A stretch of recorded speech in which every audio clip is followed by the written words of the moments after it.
it gives me great pleasure to introduce to you our head football coach. When I became president in 2008, 6 years ago, one of the reasons I said yes to that crazy offer was I knew UWF needed some things that nobody else would do, or at least had done. And one of them is football. And it took us a long time and a lot of no's and a recession. We're doing this on our own nickel and your nickel to bring football, college football to Pensacola. We have, in my opinion, the best football coach in the country to start up a Division II team. And I will tell you that he has done so well in his career that really it's more like he picked us in addition to us picking him. And it's because of the talent that we have in this area that gets picked off by every other school other than us for football. Now, we have a lot of national championships, and I'm wearing one now. We just got a men's tennis national championship a couple of weeks ago. And since I've become president, we have won a lot, because I know that athletics is the front porch of a university. It is competitive. It is what people see. Student athletes, and Division II is the epitome of that combination. But we are a powerhouse in all the other sports. I've told all the other presidents in our conference they got 2 more years of grace. After that, stay away and we're going to whoop them. So, without further ado, head football coach, Pete Shinnick.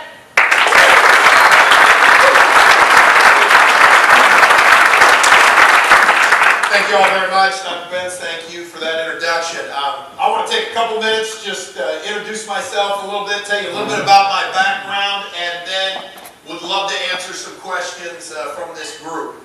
And I'll promise to keep it simple and, not make anybody stand or anything like that. Unless you have to stand when you ask a question, but we'll make that work. As Dr. Benz mentioned, this is the second program that I've had an opportunity to start up, and so in being able to do that, we did this 8 years ago at the University of North Carolina, Pembroke. And so I want to backtrack you a little bit of my career and take you through how I got to this place. I was very fortunate to be born into a family that had 4 other brothers, so there were 5 boys, okay?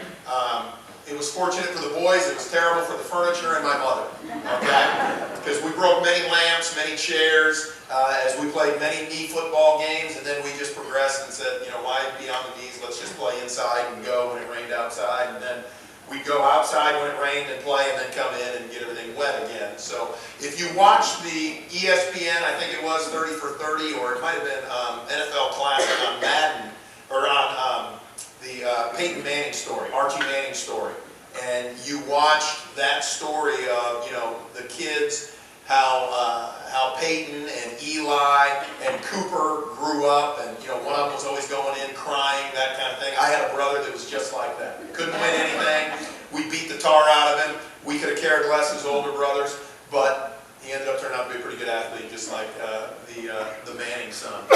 My father played 13 years in the NFL. And he played from 1957 to 1969 with the Baltimore Colts. So I was born in '65 and grew up around that and was on the sidelines in the meeting rooms. He went on to coach for the Chicago Bears for 2 years, the St. Louis Cardinals for a year, the Oakland Raiders for 5 years. So that's my upbringing around the game. 3 of my 4 brothers went on to play college football. My brother Josh went on to UCLA, that's where my dad played. He had an amazing career. He played in 3 Rose Bowls and played in 1 Fiesta Bowl. My brother Adam, who's just younger than me, Josh is a little older than I am. Adam, who's younger than me, he was probably the most gifted of all of us. He was East Coast Gatorade Player of the Year, great All-American, 2nd team. Just had an amazing high school career. He's the one who went in crying most of the time because we beat the tar out of him, but he became a pretty competitive young man. He went on to play at Penn State and then later transferred to Cal. And then my brother Chris, who's the youngest, he went on, and we consider him one of the smartest of all of us. and he really is because he was a GT Academic All-American his senior year, but he went and played at the University of Hawaii. And so he's just smart for going out there. Now, he lost more games than any of us because his teams weren't very good, but he got to live in Hawaii, and then he stayed in Hawaii for about 7 years. When I was a freshman at the University of Colorado, I was very eager to be a part of, if you haven't seen, Google Colorado's entrance to the stadium. Okay, we follow Ralphie. Okay, Ralphie is a live buffalo.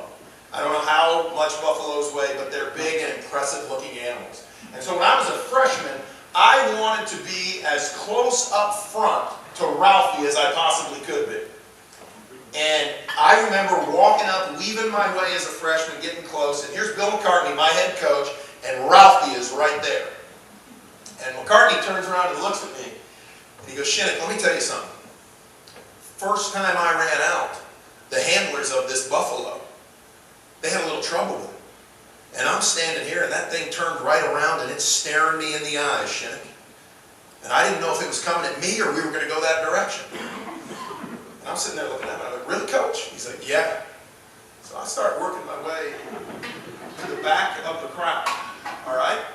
For the next 5 years, as I ran out to the University of Colorado, I was the last guy out of the locker room because there was no way that buffalo was going to turn on me. So I am very excited that our Argonaut mascot is a spongy, styrofoam person. I'll run out with the Argonaut. I got no problem with that.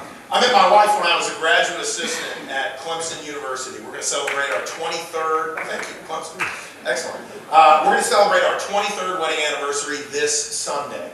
And when I met her, I said, coaching profession's a little interesting, it's a little unique. You can really go anywhere at any time in this profession because when you're an assistant, you're really at the mercy of the head coach, what the AD thinks of the head coach, and how that process works out. And so we got married, and 9 months later, I got my first job. Now, prior to going to Clemson, I had spent 9 months at the University of Richmond, and I spent 9 months at the University of Arkansas because my head coaches had left both those jobs. So I came to Clemson, felt really good. I'd been there 2 years.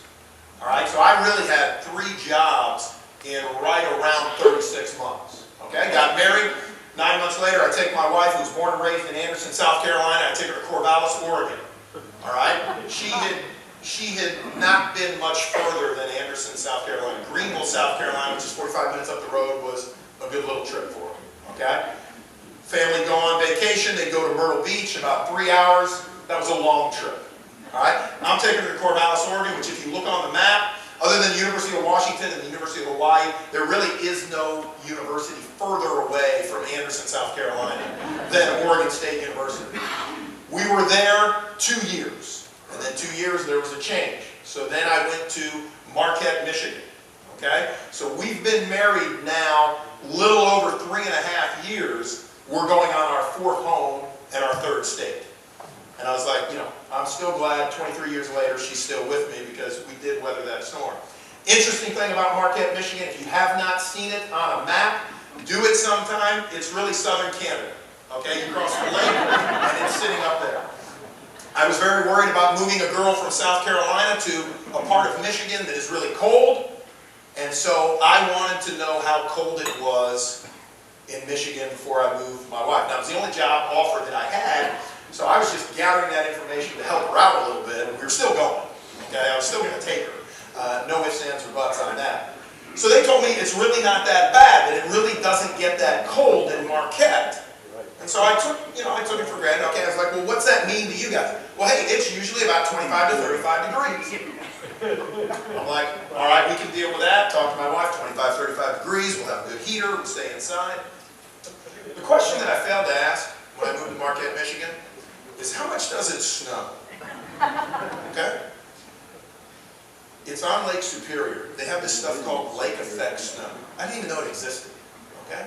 But 286 inches later, in the 9 months that we lived there, I knew exactly what lake effect snow was. I wore out a snow shovel on the driveway and the sidewalk. Unbelievable amount of snow. So my next job, I'm there 9 months, okay? So you're thinking, okay, who is this guy that we just hired here, okay? He doesn't stay anywhere. I'm there 9 months, our head coach gets fired. So now I'm looking for a job, all right? And I learned something very specific about prayer, that you gotta be very specific when you pray, because I was like, Lord, you gotta move us south of Marquette, okay? Lord, we are not northern people. Lord, if you are hearing me now, move us south. Well, God did move us south. 6 hours southwest of Marquette, Michigan is a town called St. Cloud, Minnesota. And I think God laughed too, okay? I think he's got a sense of humor too. Okay? That's your prayer? Okay, I'll answer it. So we were there 3 years, and in the ad interview, I was like, all right, I'm not making this mistake again. I'm going to ask, okay, how much does it snow in St. Cloud? I said, hey, not bad. We only had 70 inches last year. 70 inches, we can deal with that. What's the question I should ask? How cold does it get? Okay, so I'm learning as I go along in this process, all right, how this works. Our first winter, and I didn't even know this could happen, okay? I mean, I've seen, now with Discovery Channel, you see some things on Alaska and stuff like that. It was below 0, not below 32, okay? 32 is freezing, okay? Then it goes down to 0, and then it's below 0. It was below 0 for 2 weeks in January. What that means is, from me to that wall, I lived in an apartment, from me to that wall is where my car was. So when I would walk out the door of the apartment complex and go to my car, my eyes would literally freeze. That's how cold it was. We were there 3 years. Yes, exactly. So, from there I went to Humboldt State. I was there 1 year, but this time for really a good reason. I was there 1 year, and then I was offered a head coaching job at Azusa Pacific University. Okay? And I was very fortunate to be able to get that job. I got that job when I was 33 years old. And really, over the course of the next 7 years, just had fantastic success. Our teams played well, our players represented them well, represented the university well. And really, it's where I created a little bit of, the philosophy that I've taken with me now, being a head coach going into my 16th year. I really wanted teams that would represent the university well. I wanted them, when they went on the road, to be great gentlemen in restaurants and do a great job in hotels. As a matter of fact, for the last 14 years of travel, pretty much every place we've gone, whether it's a restaurant or a hotel, we get complimented by the staff as to how our players conduct themselves. And that's something that I thought was very important when the University of North Carolina Pembroke wanted to start football. Because I think you start football for the right reasons. You start football to bring in 110, 115 young men who are going to represent the university in a first-class manner. We just heard about what's taking place at UWF in our other athletic teams. We just won our 8th national championship as an athletic department. We have 79 conference championships. We have so many conference championships that we can't even keep up with the material that we print, because every time we print something, we win another conference championship. So whether yours says 71 or we printed it in December and it says 75, we won 4 more this spring. It's amazing what's taking place. And I feel football can add to that. And so when we started at the University of North Carolina Pembroke, that was the exciting thing for me. That was an opportunity to say, let's add a program that's going to be run first class, that's only going to add to what the university's already doing. Now, I made a mistake in my press conference at UNC Pembroke that, they asked me, well, what do you think of this opportunity? I said, well, I think it's a once-in-a-lifetime opportunity. You start a program from scratch. How many people get a chance to start a program from scratch? Get a chance to do it once. Well, here I am 8 years later with another once-in-a-lifetime opportunity to start a program from scratch. Now, when I was interviewed, you guys will remember this, and this takes you back to the St. Cloud, and why I mentioned St. Cloud and Marquette. This takes you back a little bit to that. When I was interviewed was the week of the storm and the snow. Okay?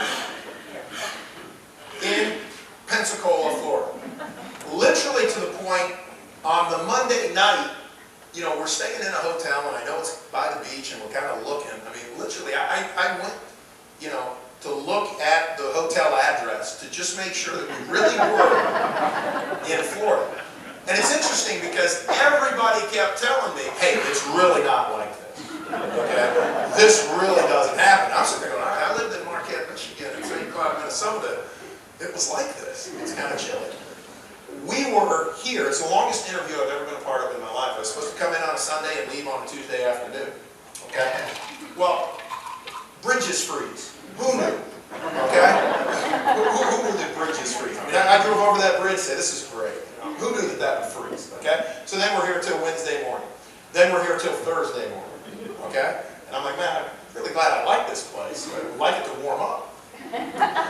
So then finally fly out Thursday night, all right, and then come back for the press conference the next weekend, or the next week, excuse me, Monday. So we drive down Monday for the press conference. What happens then? It gets cold. It's really not like this, Coach. It's really not this way. I was a little worried when the Florida's Board of Tourism called me and asked me not to come back. Because every time I show up, it seems to get cold. Then as I'm living in the dorm, waiting for my family to come, all right, we have the rains like we've never had before. Okay? And again, so I get up the next day. I think since I've been here, our campus has been canceled more in this year than in a hurricane, because it was canceled 3 days in the snow, and then it was canceled during finals week. Yes. I kidded with some people, you know, during those rains, that was finals week, okay? And I really think actually, you know, some kids' prayers got answered. Lord, please don't make me take this test tomorrow. Whatever you can do, Lord. Well, we got a lot of rain. Our campus was canceled. With that being said, the next day, Pete, it's not like this. We've never seen anything like this. So I'm a little worried as I move forward. No, really, I'm really excited because we've never seen something like football at UWF. We've never seen this opportunity. So I'm really excited about what the future holds. This last month, I was able to hire 2 coaches, and we have been on the road recruiting. And the reception has just been fantastic. Our first week out, the NCAA gives you 4 weeks to go recruit. Okay? Our first week out, what we wanted to accomplish was really everything from Tallahassee to Mobile and over. And that area, really the 850 area and dipping into the 251 lower part of Alabama, that is really where we want to focus our concentration. And then the following week, we were able to hit other parts of Alabama, go as high as Birmingham and below. And then we went down to Orlando 2 weeks ago, and then last week we finished up in Jacksonville. And we know there's a lot of schools that we were not able to get into, but I'm going to tell you, the excitement, the enthusiasm of bringing football from high school coaches is amazing. We are... our list continues to grow of young men who are interested, who want to be a part of this. The university is growing. The university is doing great things. So this is an exciting time for football to be a part of. Now, I got one story for while I was on the road. All right, and just what's it like to go into a high school? What do you do? So you go in and you talk to the receptionist at the front, who's ever working the front desk. They go find the head coach. Maybe a student will walk you back to the head coach, and then you go into the coach's office, and you'll talk about recruits, okay? Get some phone numbers, get some transcripts, make sure they match up, do some, quick introductions, and then get out. So I'm in one high school, I'll leave the name out, but I'm walking with one of my assistant coaches, Steve Shinnick, and I'm walking with the head coach. So Steve's on my right, the head coach is on my left, and we're walking down the hallway, and all of a sudden, I hit the ground. I mean, literally, drop to the ground. I smack my left knee and my right leg goes straight out. Okay? Steve standing next to me thought I'd been shot. Okay? He's like, Coach, where'd you go? So he helps me up and I'm like, I think I blew out my hamstring. Alright? I slipped on a banana. Which is really interesting. Okay? Because every time you tell somebody you slip on a banana, they laugh. Alright? So I slipped on a banana, and I literally sat down on the banana. Okay? So I got banana all over my pants. And I got up and I said, Steve, I think I pulled my hamstring. Which I ended up doing. Okay? So we go into the coach's office, because we haven't got the information on the recruits yet. Okay? I mean, we're headed back to the coach's office. So I go in, I'm like, hey Steve, talk to him, let me get the banana off my pants. Okay? Which again, for some reason, banana, slipping, pants, all that sounds funny. Alright?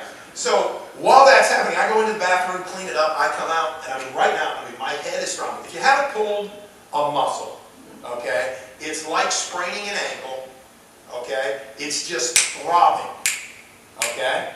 And it's just, my head's pounding, and my hamstring is is going. And I really felt like I pulled it. Well, 2 days later, my entire leg, from the bottom of my knee up to my rear end, was all black and blue. So if you pull it, that's called a grade 3 pull. That's the worst you can get, which again, done on a banana. Okay, it's black and blue. So I'm in the coach's office now. Finally got my pants cleaned up, and I'm just, I'm not feeling good. And we're talking about recruits, and the coach looks over. The high school coach looks over at me. I mean, he's a little worried. He goes, "Now, Coach, I really hope you don't sue us." And Steve Sanye, who's probably one of the better game managers, okay, that I have on my staff. I mean, he is fantastic in the moment, all right? He goes, "Coach, we will not sue, but we know that you've had numerous D1 athletes sign over the course of the last couple of years. We just want to guarantee that we'll get one of those for the next 4 years. Coach will not sue you." I was like, that's about as good a line, because I couldn't say anything. Like, yeah, we'll go with that. So to make matters worse, or to make it funny, just to finish the story, I go up to the front desk, and the head coach is asking for ice, and he tells the receptionist, "Well, Coach needs some ice." "Well, why does he need some ice?" "Well, he slipped on a banana." Same laughter out of everybody that was in the front office. So this high school now knows me as the coach that slipped on a banana. So then, trying to get a little compassion, called my wife to tell her that I'm in pain and I'm hurting.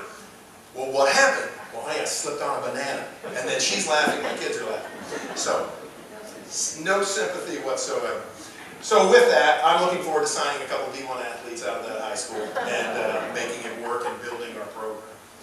We will have a summer camp, June 14th. It'll be for juniors and seniors. Steve Sanye, who was the coach that I was talking about, he's currently working the Alabama camp right now. We are trying to get out and visit as many different universities as we possibly can. This spring, I was able to visit with LSU, Troy, South Alabama, Florida, Florida State, and Auburn. Fortunately, no people at those universities, so I was able to go visit them, watch their spring practice, talk to their coaches. That's really as much as professional development as it is for, if there's a young man there who's not happy and he's looking to transfer, which happens a lot in Division II, young man goes off, leaves, go to Division I, doesn't like the experience.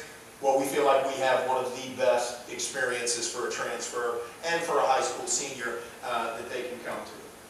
We're going to be playing in downtown Maritime Park, probably the greatest venue for Division II football out there. I've done a search. I think there's 153 stadiums, 153 Division II schools playing football. No one will have anything like that. And then once we build on campus, I'm confident that it'll be at the same level. So with that, let me answer any questions for you. Yes, sir. Coach, 3 Spartans. Should you consider the workers' comp?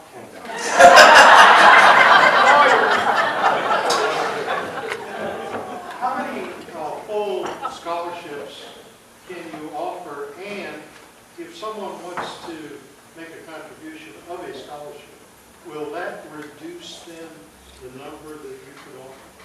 Well, first let's talk money first. I'll go in reverse order. With that, no. I mean, we do have people who have endowed scholarships, and that will only help us in the process to be able to use money in a different manner. Is that correct? So we are looking for people to contribute any way in that to help us. In Division II, you have 36 scholarships. In Division I, you see Alabama and those guys, they have 85. What we do differently in Division II is we break those scholarships up. If you receive any federal money, whether it's a Pell Grant or something like that, we're going to use part of that. If you receive Bright Future Scholarship, if your parents have done prepaid, if they earn an academic scholarship from the university. I did not have at UNC Pembroke, I did not have a player that was getting every dime, a full ride, so to speak, from football. But I had many players who did not pay anything to go to school because of all those other contributions and where they were getting the money from. And we had there, just like we're going to have here, we had different scholarships that were funded by different organizations. This person's getting $2,000 a year from this, it's endowed, that type of thing. So yes. As for workers' comp, we'll talk later. Thank you. Your first year at Pembroke, you went 4-7, and then you turned it around and went 9-1, and then 9-2. Do you hope for the same kind of success? Quick success. Yeah, I'm glad you mentioned the 9-1 after the 4-7. I've been trying to get over the 4-7. Actually, 4-7, a little irritating because we lost 3 games by 10 points. So I feel like we were close.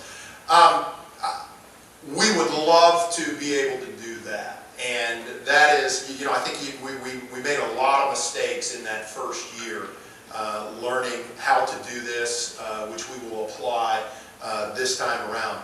Now we had a lot of great things take place over the next 2 years. To go 18-3 over the next 2 years was a great run as well. Being in the Gulf South Conference, all right, which I think is one of the best, if not the best, Division II football conference. Between North Alabama, Valdosta, West Alabama, Delta State, West Georgia, we have 8 national championships in football in that conference. Okay, and I think we have 5 or 6 since 2000. So it is a great football conference. We will have our work cut out for us, and we're working every day to be able to do that and to be able to get off on a great start. That first season we'll have maybe 9 conference games, and that's going to be a lot to chew off. But I like where we're at right now in recruiting. I like the people who are interested. Obviously, recruiting is very fluid, and a lot can take place. But we're excited about where we're at right now to get that done. Yes, sir. I guess 2 parts. When will you'll have a question? You'll have a year of practice before you actually play, correct? Correct. And then what's your offensive strategy and your defensive strategy? Good. Okay. And you say offensive linemen are the most important part. Offensive linemen are the most important part because I played O-line. So there you go. First off, we will, next spring 2015, will be the first time that we'll take actual football players. We're not going to take a whole team, but we will take some transfers. We will take some young men who want to be a part of it. We'll have an on-campus tryout, and we will start training them up in UWF football, the Argo way, how we do things, why we do things. So next fall of 14, no football activities. Even though I've probably had 200 inquiries from young men who want to be here in the fall of 14 and want to be a part of it, but we don't have a way because we're not fully staffed. We don't have a way to take care of it. Spring, somewhere between 20 and 30 football players. Fall of 2015, we will have 100+ football players on campus. We will practice. We will do everything but play games. It will be considered their redshirt year. They will not use a year of eligibility. So they will still have 4 years of eligibility to play. We will put some scrimmages out at a couple of local high schools so that you can kind of see where we are and what we're doing. And then in spring 16, we'll be on par with every other program because now we're preparing for the fall of 2015. Offensive philosophy, we've been a spread offense, for lack of a better term, as to how we've done things, multiple formations. In 2011 we had the number 6 offense in Division II. We had the number 4 rusher, and then in 2013 we had the number 5 passer in Division II, and one of the top 5 passing offenses. Offense didn't change. We just had a little better personnel at certain things. Defensive philosophy, have yet to hire a defensive coordinator. Been very fortunate. My last 2 defensive coordinators have been hired to be the head coaches of the universities that I've left. But pretty simple philosophy on defense. You might have to think about this one for a while. My dad was a defensive coordinator, and he gave me this advice early on in my coaching career. He said, "Son, I want you to know I've never lost a game where the other team didn't score a point." You got it. Some of you had it. There you go. Some of you, okay. So I just tell my defensive coordinator what my dad told me. Look, if they don't score, we're going to win. All right. So get that done for me. Thank you, Coach.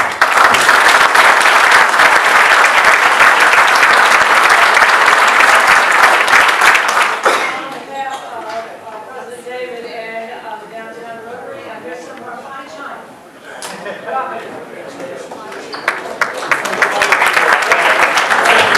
wonderful program, building some great excitement here for athletics, and also I want to recognize Brett Berg here with us up here on the podium, another fantastic member of the faculty out there at the University of West Florida. Also, we'll be donating a book to local school in your honor and in recognition of your appearance here today with us.